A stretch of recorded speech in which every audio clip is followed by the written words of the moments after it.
Découvert en 1895, Belinga fait partie des gisements de fer de la région du Haut-Ivindo, au nord-est du Gabon, à 600 km de Libreville.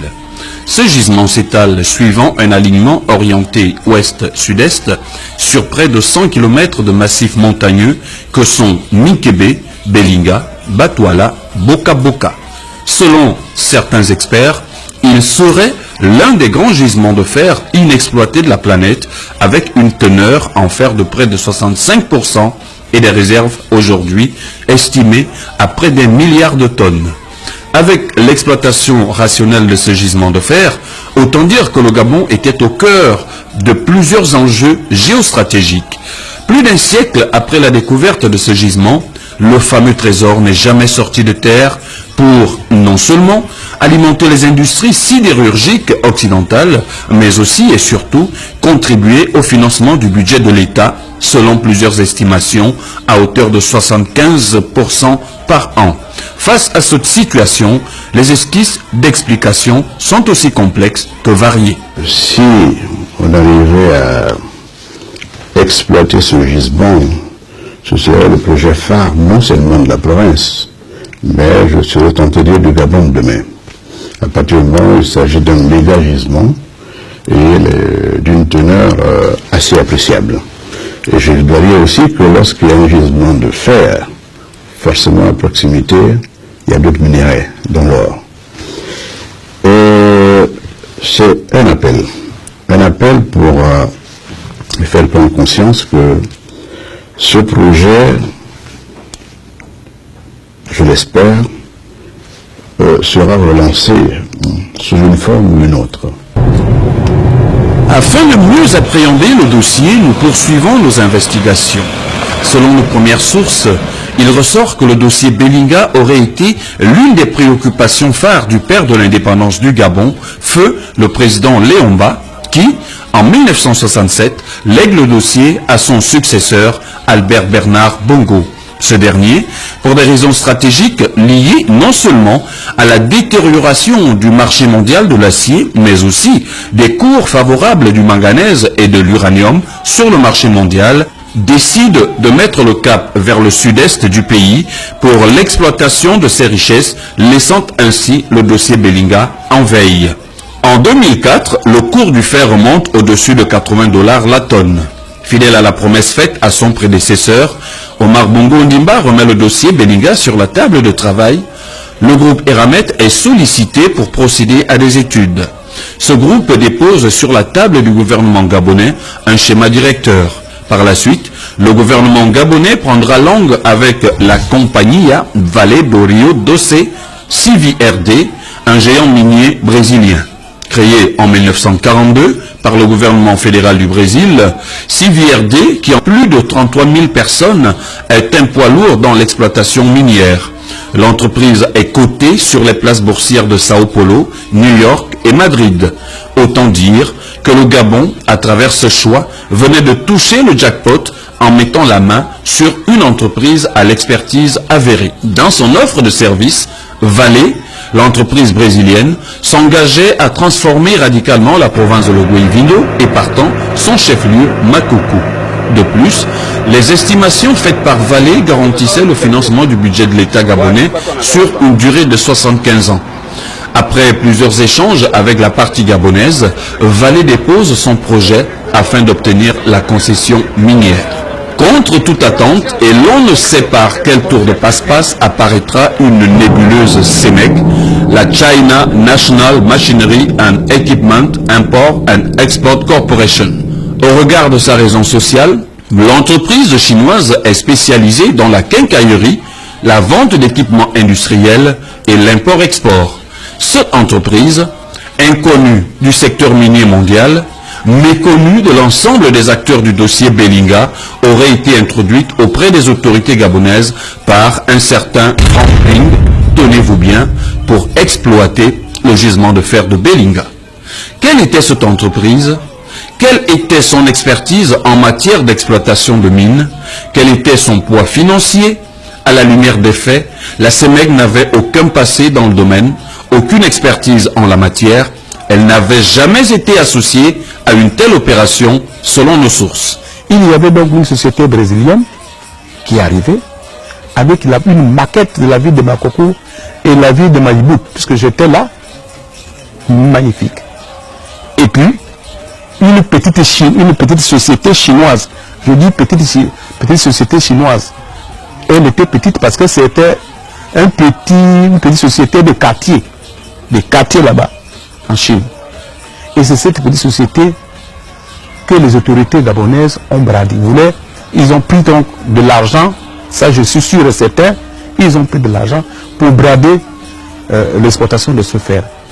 En dépit de toutes ces informations, personne n'a osé opposer une fin de non-recevoir à cette entreprise chinoise, même pas Richard Auguste Onouvier, à l'époque ministre des Mines, de l'Énergie, du Pétrole et des Ressources hydrauliques, dont la préférence pour les Brésiliens était avérée.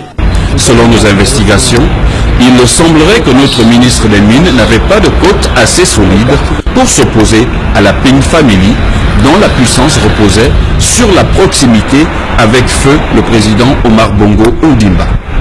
Qu'est-ce qui a pu guider ce choix, pour le moins injustifié? Nos mystères demeurent sur la question. Toujours est-il qu'au moment où le choix est fait, les populations de la province de Logoué-Vimo et par extension du Gabon tout entier sont loin de se douter que c'est le début de ce qu'on appellera désormais le scandale Belinga. Le 8 septembre 2004, un accord cadre sur l'exploitation du gisement de fer de Belinga et la réalisation des infrastructures indispensables au Gabon est signé à Beijing, en Chine, entre le gouvernement gabonais, représenté par le ministre des Mines, Richard Auguste Onouvier, et la CEMEC, représentée par son président. Cet accord cadre, qui contient 13 articles, est censé déterminer les conditions, les droits et les devoirs des deux parties dans la mise en œuvre de cette opération. Jusque-là, nous sommes dans la face visible de l'iceberg. L'aspect scandaleux de ce marché de dupes, du moins pour des personnes averties et aimant leur pays, commencera à être perceptible dès le second accord, mettant en scène le gouvernement gabonais, la CEMEC et la banque de Export-Import Bank of China. Cet accord, dans son article 4, met en évidence la création d'une société de droit gabonais à capitaux mixtes pour faciliter la réalisation et la gestion du projet. Ainsi, le capital de la Comibel, compagnie des mines de Belinga, devrait être détenu à hauteur de 85 à 90% par la partie chinoise et 10 à 15% par le Gabon, pourtant propriétaire de la mine. Par ailleurs, à l'article 6 du même accord, il est fait état de l'exclusivité de l'exploitation des autres richesses, entre autres l'or, le cuivre et d'autres minerais connexes. La Comibel était-elle là pour l'exploitation du fer de Belinga ou de l'ensemble des richesses gravitant autour de ce gisement? En dépit de toutes ces interrogations, Jean Eyegendong, en sa qualité de Premier ministre, Paul Tongi, ministre d'État en charge de l'économie, des finances, du budget et de la privatisation, Richard Auguste Onouvier, en charge des mines, apposeront tout de même leur signature sur ce document le 7 septembre 2006, trois éminents membres du gouvernement face à un PDG d'entreprise et un banquier. Deux protocoles d'accord signés entre les deux parties. Malgré cela, les négociations se poursuivent. Il fallait créer un consortium d'entreprises dirigé par la CEMEC et signer les statuts de la fameuse Comibel qui n'avait de droit gabonais que de nom. En lieu et place du Premier ministre de l'époque, Jean Ping, vice-premier ministre en charge des affaires étrangères et de la coopération, de la francophonie et de l'intégration régionale, conduira une délégation à Beijing pour la circonstance. Cette mission sera matérialisée par ce procès-verbal signé le 22 mai 2007 par les trois missionnaires, Jean Ping, Paul Tongi et Richard Auguste Onouvier. La partie chinoise était représentée par le PDG de la CEMEC. Toujours dans la même lancée, après la signature de ce procès-verbal et au terme de plusieurs autres échanges, les deux parties élaborèrent cette fameuse convention minière par laquelle le scandale éclatera. Que dit la convention?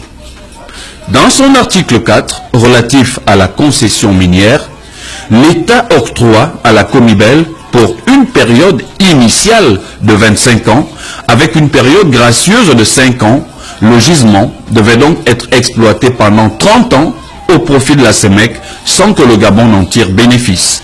Après 30 ans de pillage, que lui restait-il? L'article 7, relatif au financement, stipule que la Comibel, dans la mise en œuvre de son projet, était libre de contracter des emprunts. En cas d'insolvabilité, l'État gabonais, qui n'avait aucun profit, se devait de rembourser cette dette sans trop savoir pourquoi. S'agissant de l'article 13 se rapportant aux garanties foncières, passant outre les 2000 km² réglementaires, l'État gabonais cédait 7000 km² autour de Belinga, avec 100 km d'emprise de part et d'autre de la voie ferrée. Cela voulait dire que toutes les autres richesses, l'or, l'étain, les platinoïdes, le cuivre, le bois, le diamant qui s'y trouvait était désormais la propriété de la partie chinoise, sans omettre les villages et leurs vestiges. Toujours dans le même article 13, dans son dernier alinéa, il est spécifié que durant la convention minière, c'est-à-dire 30 ans, l'État gabonais devait s'abstenir d'établir de nouveaux parcs nationaux, de nouvelles zones de protection d'animaux ou de protection de l'environnement sur l'étendue du périmètre concerné. En d'autres termes, nous étions en plein territoire chinois et le Gabon n'avait rien à faire dans cette zone. Le personnel chinois de la Comibel était exempté des taux de change de la monnaie en termes de convertibilité. Il était libre d'importer des équipements en tout genre et même des denrées alimentaires sans imposition de taxes douanières. Pire, cette convention plaçait même la Comibel au-dessus de la constitution gabonaise, car, comme on peut le lire dans son article 16, stipulant les garanties juridiques, toute modification constitutionnelle qui affecterait la nature juridique des engagements pris par des personnes publiques au terme de la présente convention minière et les changements qui interviendraient dans leurs compétences ne modifient pas les droits et obligations de la société tels qu'ils résultent des actes législatifs et réglementaires, des délibérations et accords visés par la présente convention. En somme, Jean Ping et les autres personnalités impliquées dans ce dossier ont octroyé à une entreprise privée des droits au-dessus d'un État. En clair, un État dans un État. C'est cette convention minière que Casimir Oyemba, ministre d'État en charge des mines, prenant à son compte tout le contenu, envoie au Parlement en 2009 pour ratification. Pour faire passer le document, il comptait sans doute sur la diligence du président de l'Assemblée nationale au moment des faits, Guilzouban Dama, et sur l'adhésion des députés du Parti démocratique gabonais. Malheureusement pour lui, la ratification se heurte, par amour pour la patrie, à la réticence de quelques députés, parmi lesquels Jean-Valentin Léama, Feu Dieudonné Pambo, Béni Ngouambina, Alain-Claude Billier-Bizet, qui mène la fronde, soutenu en cela par Paulette Koho, député du Parti démocratique gabonais d'Omvadi, la zone impactée par le projet.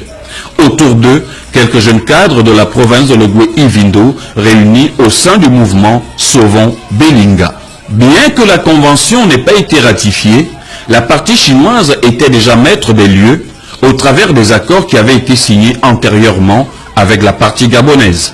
Cependant, faute de trouver un autre opérateur sur le marché et n'ayant pu bénéficier du financement de son partenaire banquier, la CEMEC mettra le dossier en veilleuse. À qui a donc profité cette opération, vu que l'État gabonais n'y a tiré aucun profit? Pourquoi ce projet a-t-il été gelé? Quel a été le véritable rôle joué par Franck Ping et en quelle qualité a-t-il été impliqué? Autant d'interrogations qui demeurent. À la faveur de sa campagne électorale pour la présidentielle anticipée de 2009, suite au décès d'Omar Bongo Ondimba, Ali Bongo Ondimba, au cours de l'étape d'Ovan, fait la promesse aux populations ogivines de reprendre Belinga.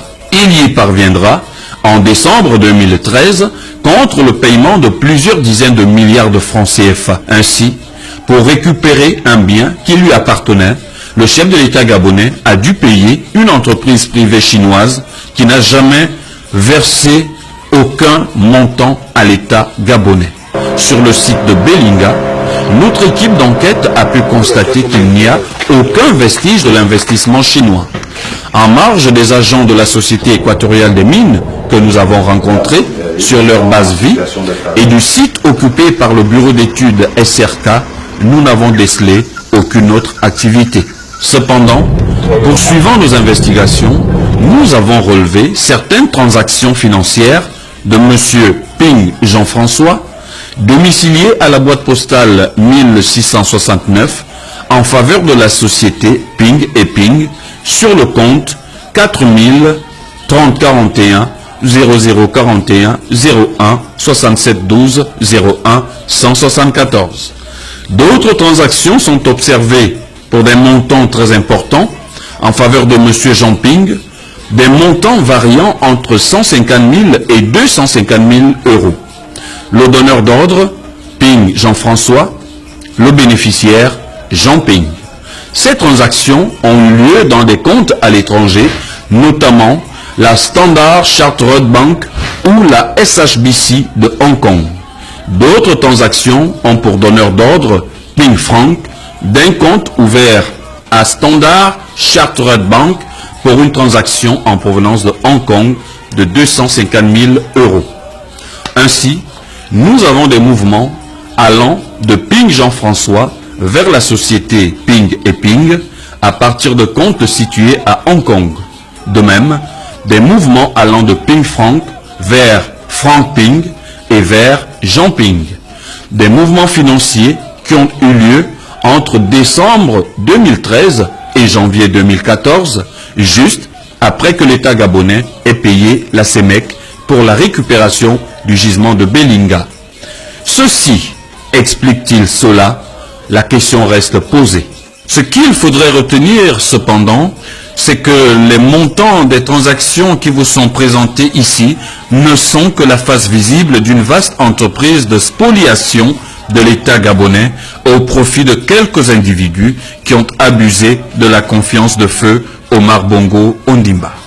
Pour l'heure, Logui Vindo attend toujours l'exploitation de ce gisement de fer.